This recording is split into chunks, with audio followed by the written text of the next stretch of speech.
Right L, and I live in Kansas City, Missouri, and I work in the marijuana business. And if you're in Kansas City, Missouri, and you want to work in the marijuana business, it's a pretty good live-in. I mean, if you want to work and smoke weed,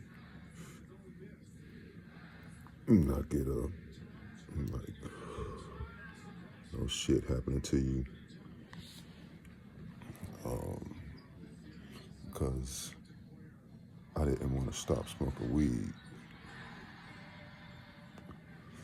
So I got a job where I can smoke weed. And I made it happen for myself.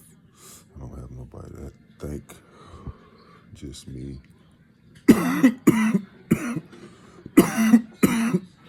And to me, it's real cool. It's real shit. It's even a little fun.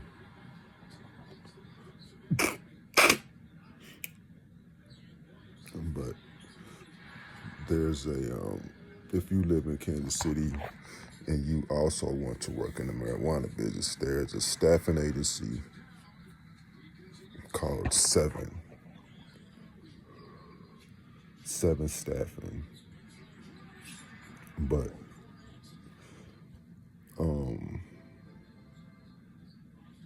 that's like the people that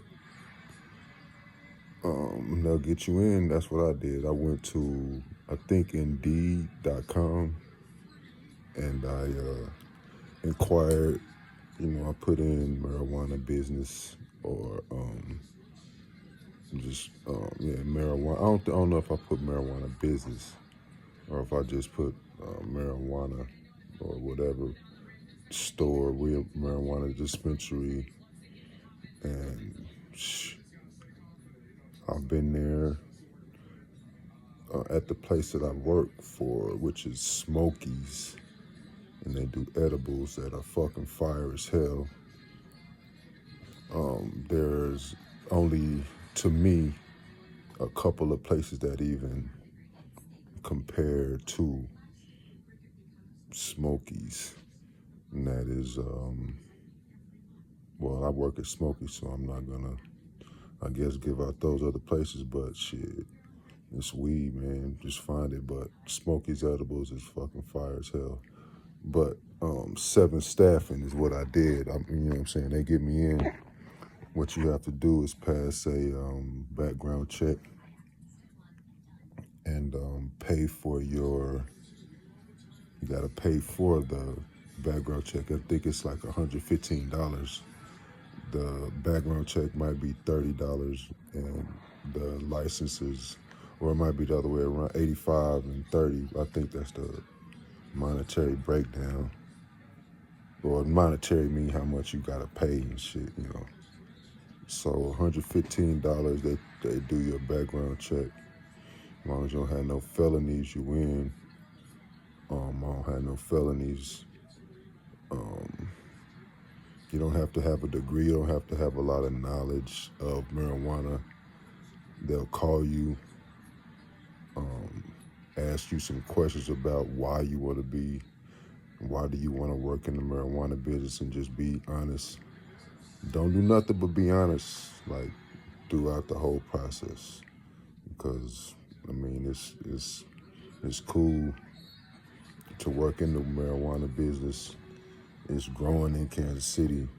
You get to smoke weed. You can't smoke or consume cannabis on the property.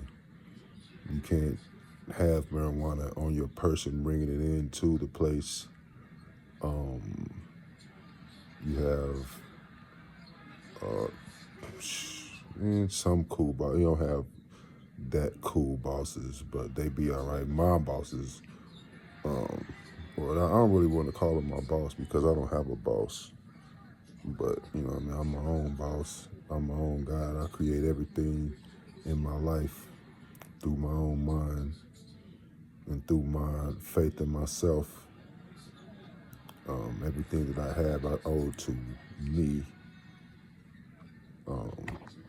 And everything, it's the same thing with you too. You create, you do everything in your life yourself on your own mind. Even if you think it's another entity creating your life for you, it is you. But that's another subject for another day or another channel. But yeah, they'll call you, have you pass your background check. Then you have to get the ID. I don't really remember that part. I think that you take a picture and send it in, or you go in and take a picture at your place or something like that. But you get an agent ID number. Agent, that's crazy. That's out of control. But I work for the marijuana business, and it's legal. I guess it's government shit. Who knew? But that's what it is, man. Indeed.com, marijuana business is what you want to like put in. You'll get a call from maybe 7 staffing.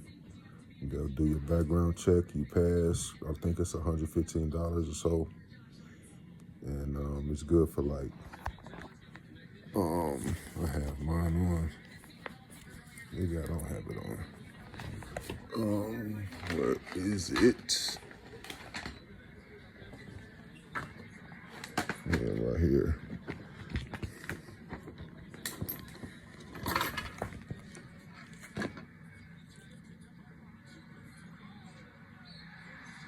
I had to see what's on there before I show y'all.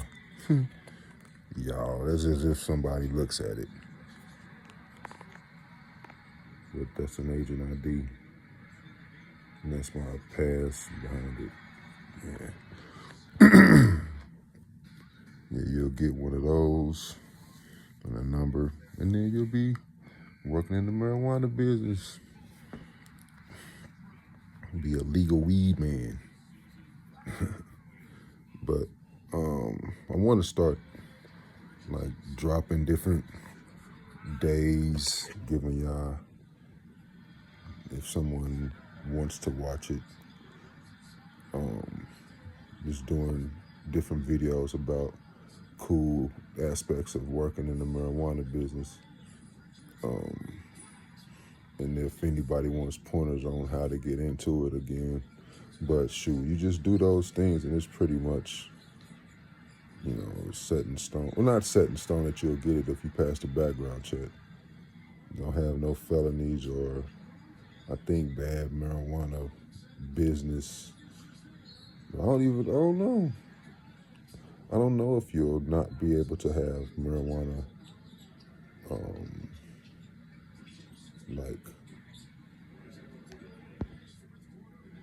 if you have to have crimes where you did get with marijuana, like you was a weed man in the world with, doing whatever with weed illegally when it wasn't legal, if you can get in. But I have a DWI where I was driving while intoxicated, and I think but I don't know if it's still on there. But that was on weed. I had some weed in an open container going to Houlihan's motherfucking happy hour. I had a monster and like 4 joints rolled up. That's when I was smoking. It wasn't even joints, it was blunts. That's when I was smoking grape Dutchess. And grape Swishers. So I rolled 4 Swishers. And I had like, I think I had $1,500. Me and my wife now, who was about to go kick it at Houlihan's, man. And I think it was like they be turning into a club. So we was going to do that. And I pulled in smoking. and I had this Suburban. It was called Bubba. I bought it from this dude who seen me later and was like, "How's Bubba?" And I had to tell him the bad. No, he said, "I'm the one who sold you that truck." I was like, I was driving it then, and I was like, "What? What's up?" And I was like, "Damn, if you see me now, psh, I lost Bubba, man." But it was a black Suburban. It was tight. It was my first. No, it wasn't my first. It was my first big ass truck. Cause I had a Montero Sport with some Banties on it. Get out of here, the next one again. This is crazy. This is crazy. That's out of control. Damn. But the marijuana business is live, man. And if you like this video, hit the subscribe, and I'll be dropping more about the marijuana business. Peace. Thanks for listening to your boy, Big Rob.